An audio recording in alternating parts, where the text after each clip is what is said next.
10 सितंबर की शाम करीब 5 बजे हैदराबाद के स्वान लेक अपार्टमेंट्स की सीसीटीवी फुटेज में दो लड़के नजर आए। ये दोनों 13वीं मंजिल के एक फ्लैट से निकलते दिखाई दिए। इनमें से एक के हाथ में बड़ा सा ट्रैवल बैग था। लिफ्ट में बातचीत करते हुए दोनों अपार्टमेंट बिल्डिंग से बाहर चले गए। आईटी हब साइबराबाद में रहने वाले राकेश अग्रवाल और रेनू अग्रवाल का परिवार खुशहाल था। राकेश अग्रवाल का स्टील का बिजनेस था और उनकी पत्नी रेनू परिवार संभालती थी। उनके 2 बच्चे थे। बेटा शुभम 26 साल का, जो पिता के बिजनेस में हाथ बंटाता था, और बेटी तमन्ना 22 साल की, जो हायर स्टडीज के लिए दूसरे स्टेट में रह रही थी। 10 सितंबर 2025 की शाम लगभग 7 बजे राकेश अग्रवाल और उनका बेटा शुभम अपनी शॉप से घर लौटे। उन्होंने डोरबेल बजाई, लेकिन मेन डोर नहीं खुला। रेनू अग्रवाल का फोन भी रिसीव नहीं हुआ। इस पर राकेश ने मेंटेनेंस डिपार्टमेंट से चिदंबर गुरु नाम के प्लम्बर को बुलाया। प्लम्बर बालकनी से अंदर गया क्योंकि स्लाइडिंग डोर खुला हुआ था। अंदर अंधेरा था। प्लम्बर ने अंदर जाकर देखा कि एक महिला फर्श पर पड़ी हुई है। उसे लगा कि शायद वह बेहोश हो गई होंगी। उसने तुरंत अंदर से मेन डोर खोला। राकेश अग्रवाल और उनका बेटा शुभम घर में घुसे और जैसे ही लाइट ऑन की, उन्होंने रेनू अग्रवाल की डेड बॉडी देखी। रेनू अग्रवाल की बॉडी खून से लथपथ थी। उनके हाथ पैर रस्सी से बंधे हुए थे। घर की अलमारियां और सामान बिखरा हुआ था। हॉल की फर्श और सोफे पर खून फैला हुआ था। पास में खून से सना प्रेशर कुकर भी पड़ा था। पुलिस मौके पर पहुंची और जांच शुरू की। क्राइम सीन से साफ था कि हत्या बहुत बेरहमी से की गई थी। बॉडी को पोस्टमार्टम के लिए भेजा गया। रिपोर्ट के अनुसार रेनू अग्रवाल के शरीर पर चाकू और कैंची से किए गए लगभग 40 घाव थे। सिर पर प्रेशर कुकर से कई वार किए गए थे और गला काटा गया था। मौत का समय 10 सितंबर की दोपहर 3 से 5 बजे के बीच था। पुलिस ने उसी समय की सीसीटीवी फुटेज चेक की। उसमें शाम 5 बजे 5 मिनट पर 2 लोग ट्रैवल बैग लेकर फ्लैट से निकलते दिखे। वे लिफ्ट से बेसमेंट में गए और स्कूटी से बाहर निकल गए। राकेश अग्रवाल ने उनमें से एक की पहचान हर्ष नाम के कुक के रूप में की, जिसे उन्होंने 10 दिन पहले ही काम पर रखा था। दूसरा शख्स रोशन था, जो 14वीं मंजिल पर रहने वाली रिया अग्रवाल के यहां काम करता था।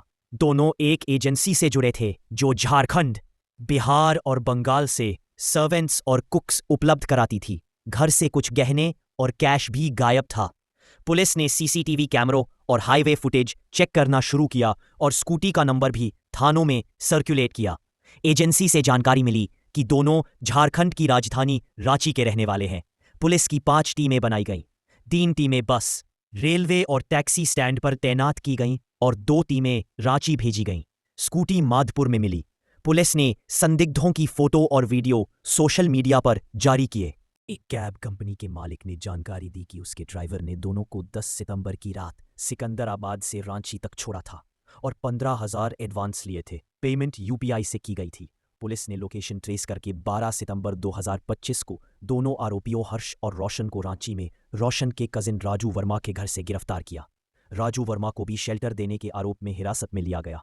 रेनू अग्रवाल की कुछ समय पहले ही सर्जरी हुई थी, इसलिए उन्हें खाना पकाने के लिए एक कुक की जरूरत थी।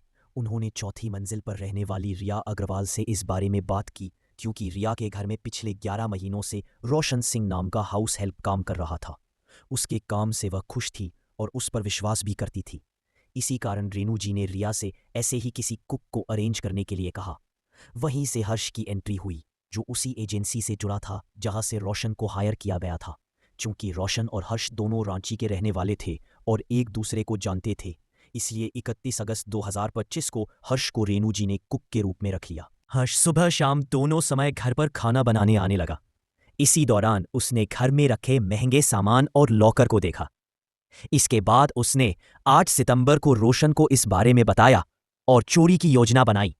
दोनों ने 10 सितंबर की तारीख चुनी क्योंकि उस दिन राकेश अग्रवाल और उनका बेटा शुभम सुबह शॉप पर चले जाते थे और शाम तक लौटते थे। बेटी तमन्ना बाहर पढ़ाई कर रही थी और घर में मेड के जाने के बाद सिर्फ रेनू जी अकेली रहती थी। 10 सितंबर की दोपहर को मेड के जाने के बाद हर्ष ने रोशन को फ्लैट में बुला लिया। इसके बाद दोनों ने रेनू जी पर हमला किया।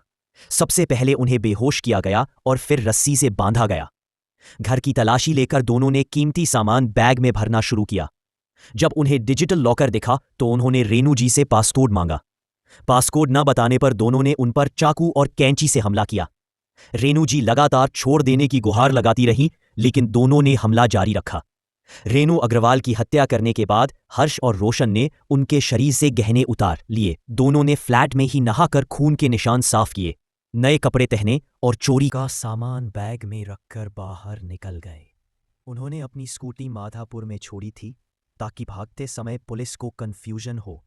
वहां से वे हफीजपेट रेलवे स्टेशन गए और ट्रेन से रांची जाने का प्लान बनाया, लेकिन स्टेशन पर पुलिस की गश्त देखकर उन्होंने ट्रेन का विचार छोड़ दिया और कैब से रांची जाने का फैसला किया।